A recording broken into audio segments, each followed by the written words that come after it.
Today, businesses are actually sitting on a gold mine of data. The amount of data that they collect is so huge that data storage solutions have evolved over the time. And this is where the concept of self-serve analytics comes in. The very basic definition of self-serve analytics is that you don't have to depend on anyone else to create your visualizations or explore your data. You, the user, will be equipped with enough understanding and the tool to explore the data and then ingest it the way you want. But the definition that I just gave, or the understanding of self-serve analytics in its very core concept, is utopian, if you ask me.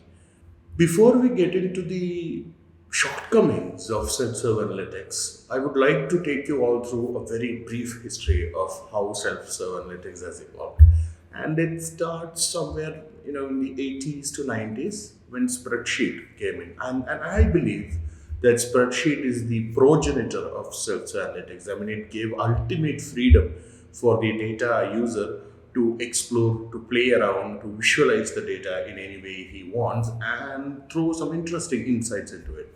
However, the major issue is that when the data sets became pretty complex, it became pretty big. Spreadsheets had its own set of limitations. Come to the 90s to 2000s, definitely new players have come into the market.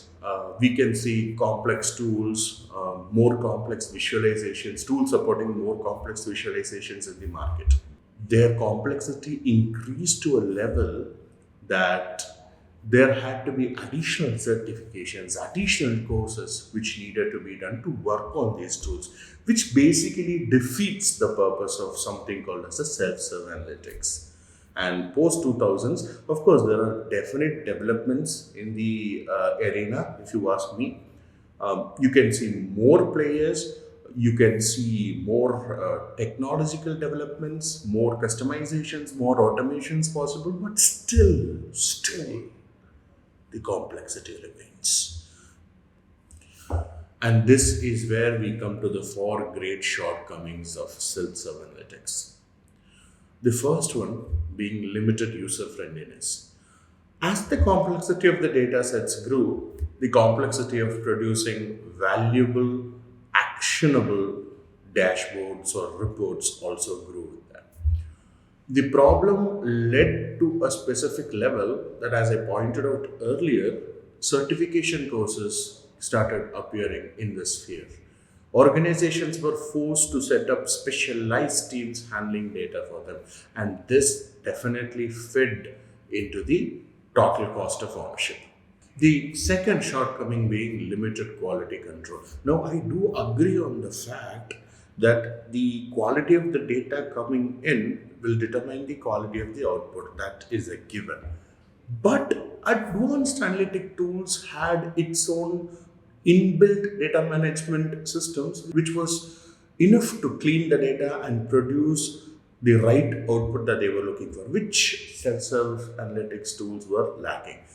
And this obviously led to organizations coming up with data science teams, data management teams, who were forced to work hours long to clean and produce the data in the way they want. Again, adding on to the total cost of ownership. The third great shortcoming is the limited customization ability of self-serve analytic tools. Most of them have a set of pre-built templates for dashboards or reports, which means the users were limited in exploring their creativity on that angle. And as and when there was a need for new customization, organizations were forced to look for more analytic tools or start looking for additional integrations in the existing tool itself. It became a Jenga block that was unable to control.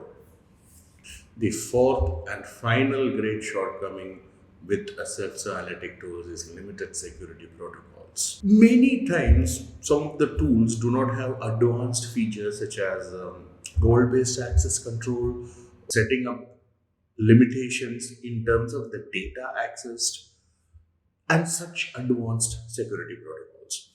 Now, what the organizations were forced to do was to make sure their data scientist teams and data management teams bring in with advanced encryption to ensure The user is only accessing the data that was needed for them.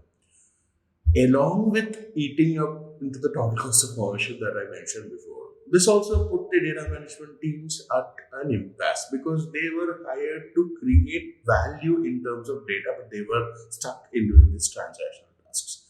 So, what is the way out for them? Solution to overcoming the four great shortcomings of self-serve analytics tools? Invest in conversational insights. Conversational insights is indeed a concept in the broader idea of a self-serve analytics tools because it also speaks about giving the power back to the people, democratizing data access, and it is built on the core concept of self-serve. However, the major advantage is that conversational insights depend on language and it eases the complexity as opposed to the current suite of self-serve analytics tools. In conversational insights, you can directly talk with your data and it comes with a set of benefits. If you are interested to know more about conversational insights, check out my first video in the link that's given above. And if you're interested to know more about conversation AI and conversation insights in general, get in touch with us. Until then, adios, folks.